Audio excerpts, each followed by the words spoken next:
Welcome back.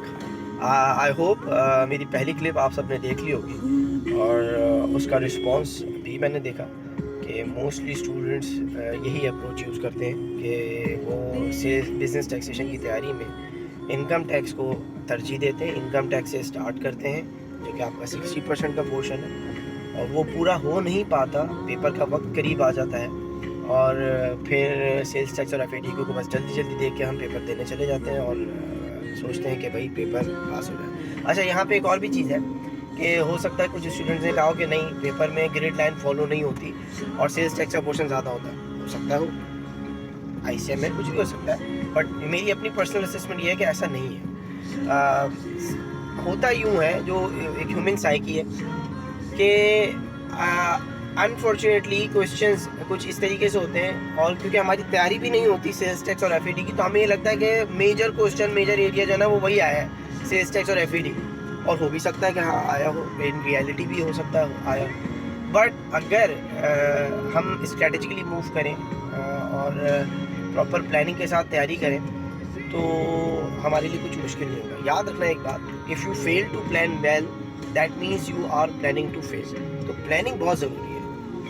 अब देखो, मैंने जो अप्रोच यूज़ की थी मैं वो शेयर कर रहा हूँ। अगर आपको समझ में आए, अच्छी लगे तो definitely go through with that. अगर नहीं समझ में आए तो you can carry on with your own, क्योंकि at the end result matters.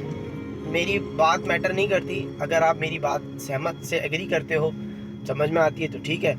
अगर आपको लगता है कि नहीं, you may disagree with my opinion और आप अपने वे से भी तैयारी कर सकते हो, so you can go carry on with your own path.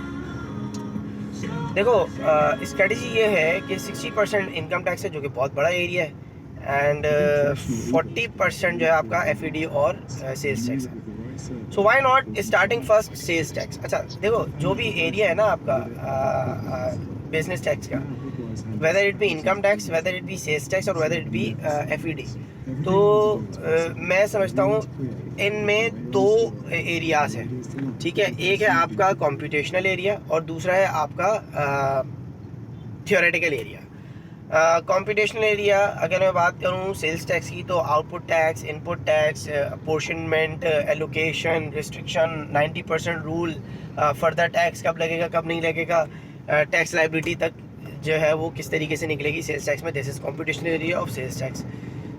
फिर इनकम टैक्स की बात करूँ तो salary, income from property, capital gains, income from business, other sources, tax credit, deductible allowances, all जी सारी चीज़, एग्जेम्पशन एंड कंसेशन, जो आपकी computation of tax liability, ultimate result तक, टैक्सेबल इनकम से लेकर टैक्स लाइबिलिटी तक जो आपका एरिया वो कंप्यूटेशन है। और थ्योरेटिकल एस्पेक्ट से बात करूं तो थ्योरेटिकल एस्पेक्ट में आपकी जो आ जाता है रिटर्न कब फाइल होगा, कौन फाइल करेगा, कैसे फाइल करेगा, असेसमेंट क्या होती है, रिवीजन क्या होता है, कब रिवीजन कर सकते हैं, ऑडिट क्या होता है, ये सारी चीज़ें आपकी थ्योरेटिकल है। तो आई वुड रिकमेंड कि आप लोग पहले स्टार्ट करो सेल्स टैक्स का पोर्शन और you can do it with by using a book of Khalid Pitiwala. Khalid Pitiwala के आखिर के चैप्टर्स हैं सेल्स टैक्स और एफ आप वहाँ से बहुत इजीली कवर कर सकते हो। कोशिश करो पहले कंप्यूटेशनल एरिया कवर कर लो। अच्छा, एक और चीज़ कि कंप्यूटेशनल एरिया हो तो कंप्यूटेशनल एरिया में आप अगर लर्निंग करने बैठ जाओगे, याद करने बैठ जाओगे तो आप अपना वक्त ज़ाया कर लो। कंप्यूटेशनल एरिया की अंडरस्टैंडिंग लो, कॉन्सेप्ट क्लियर रखो। अगर आपके कॉन्सेप्ट स्ट्रांग होंगे तो you will not find difficulty अगर कोई थ्योरेटिकल क्वेश्चन आ भी जाता है उस कॉम्पिटिशनल एरिया से। आपके कॉन्सेप्ट स्ट्रांग होने चाहिए। ठीक है, तो आप पहले कॉम्पिटिशनल एरिया स्ट्रांग करो, पहले सेल्स टैक्स करो। सेल्स टैक्स में कॉन्सेप्चुअली पढ़ो कि किस तरीके से आउटपुट टैक्स कैलकुलेट होगा, किस तरीके से इनपुट टैक्स कैलकुलेट होगा, क्या रूल्स एंड रेगुलेशंस हैं। सेल्स टैक्स जब आप कवर कर लो कॉम्पिटिशनल, तो आप एफ देखो। एफ कॉम्पिटिशनल एरिया कवर करने के बाद ये जहन में रखना कि आपने 40% जो आपका पेपर है उसमें से मैं ये समझता हूँ कि 25 to 30% कवर कर लिया है। ठीक है, 25 to 30% कवर कर लिया। देन आप मूव कर जाओ इनकम टैक्स पे। सर अभी तक थ्योरेटिकल पार्ट स्टार्ट नहीं किया, नहीं किया, आई नो। आप मूव कर जाओ इनकम टैक्स पे। इनकम टैक्स का कंप्यूटेशनल एरिया शुरू करो, क्योंकि इनकम टैक्स का इटसेल्फ कंप्यूटेशनल एरिया आपका मेजर कोर्स कवर कर लेगा। ठीक है, अगर आप ऑर्डिनेंस खोल के देखोगे तो और इंशाल्लाह नेक्स्ट वीडियोस में मैं और डिटेल में बता भी दूंगा कि कितना एरिया हमारा कंप्यूटेशनल एरिया जो है वो ऑर्डिनेंस के थ्रू कवर हो रहा है, कितने सेक्शंस कवर हो रहे हैं। ठीक है, तो आप इनकम टैक्स का कंप्यूटेशनल एरिया स्टार्ट करो, उस पर भी कॉन्सेप्चुअली वर्क करो कि किस तरीके से क्या रूल्स एंड रेगुलेशन है, सैलरी कब जो है कौन सी अमाउंट है वो सैलरी बनेगी, कौन सी अमाउंट जो इनकम फ्रॉम प्रॉपर्टी बनेगी, इनकम फ्रॉम बिजनेस में कौन सी ऐसी डिडक्शन है जो जिसकी डिडक्शन अलाउ नहीं है, 21 सेक्शन 21।